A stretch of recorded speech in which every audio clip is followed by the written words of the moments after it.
let's say you have, just to make life easy, $1 million in your 401k. Yeah. Okay.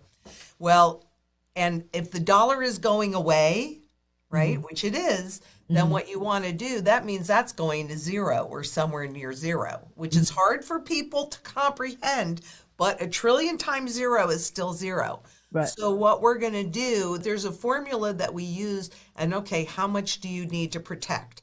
And so that's how much gold, based on your portfolios of fiat money assets, that you would need. So we'd calculate that out. We would also take a look at what is your current cost of living. And that's where the silver comes in, and also some of the gold, because of those property taxes, that we want to take a look at your cost of living, including all your property taxes. And then we have formulas to determine, okay, this is how much silver you need, this is how much gold you need. And because this is a global issue, my personal portfolio has that level of protection in it for 10 years to sustain my current standard of living. And it's actually, considering how severely undervalued both of these assets are, it's not as much as you would think. Yeah. And it's actually pretty amazing. So it's a gift that they've been suppressing the price. If you own a lot of real estate and that is your income, Yeah. then you need to replace that income or some portion of it, depending upon whatever your level of comfort is. So all of these things you would do with physical gold and physical silver. And because it's really quite simple, the process to buy is simple. First, you want to define everything so you know what is going to support your goals. Allocated. Yeah. Right? But beyond that, then it's just, you wire in the funds, everything is purchased, and then it's all shipped to you. And then you do everything in reverse when it's time to liquidate. Right? Yeah. So, I Yeah. mean, that makes it easy. But Yeah. I don't want to gloss over fundamental value, because how much, when I said, well, if they did it today, it'd be $13,500. Okay. Because fiat money, the debt money that we have that we're, inflating away, right? That's fiat money. Gold is good money. Silver, this is the primary currency metal. Silver is the secondary currency metal.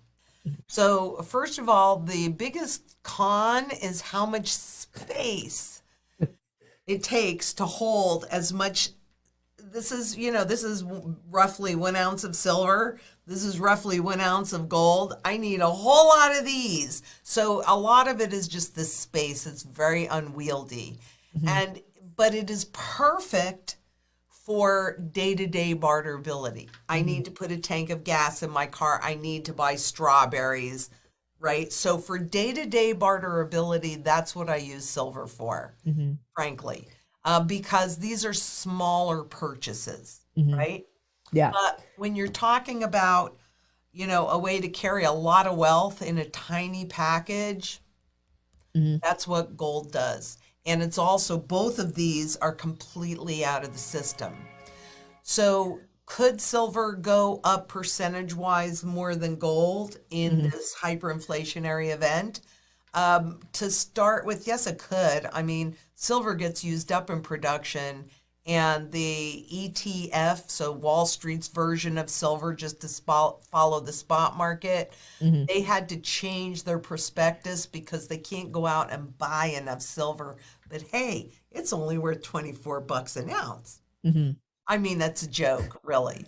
So for me, the functionality in silver, and I own both, I clearly own both, but they're to do different jobs, right?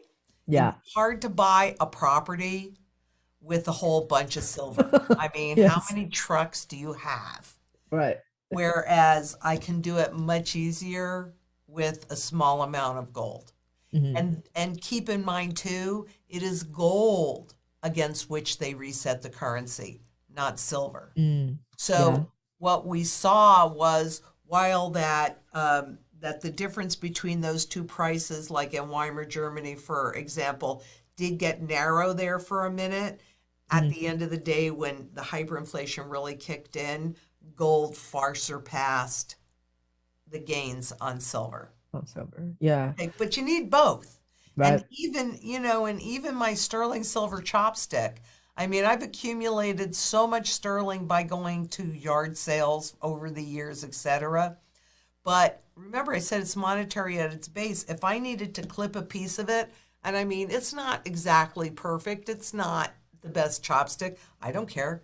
It's sterling silver. I don't care if I'm at an estate sale or I'm somewhere and I find it. I don't care if it's bent or broken or dinged or nobody wants it. Perfect. It's the I'll buy concept. it. Personally, only buy collectible gold. That's not true for silver, but it is for gold because I believe that desperate governments do desperate things, and this country and many other countries have a history of confiscation. You know, they've been robbing you your entire life. I find it really hard to believe that right at the end when they're getting it, they're going to go, we got enough. No, they've spent it. They want everything. You know, I think you can't really make like a blanket statement. What you always want to start with is what you're trying to accomplish. You want to protect this. You want to make sure you can sustain your standard of living, and you want to be in a position to take advantage of the wealth transfer. And then beyond that, like for me, when I'm talking about the rarities, so this may or not be important to you, but I have children and grandchildren, so leaving a legacy or dynastic wealth is very important to me. So I can't say that I go to one place. I say that I look at the whole picture, and then based on the individual, I would probably, I mean, and again, it depends on if you have $1,000 to work with, well, this is what you're doing, Yeah. you know? Yeah. But if you have, I don't know, $1 million. 25, well, if you have $1 million, then you're doing like everything, really. And, you know, dynastic wealth is wealth that lasts in families at least 300 years. And you can kind of think about the Queen of England, what you're trying to accomplish.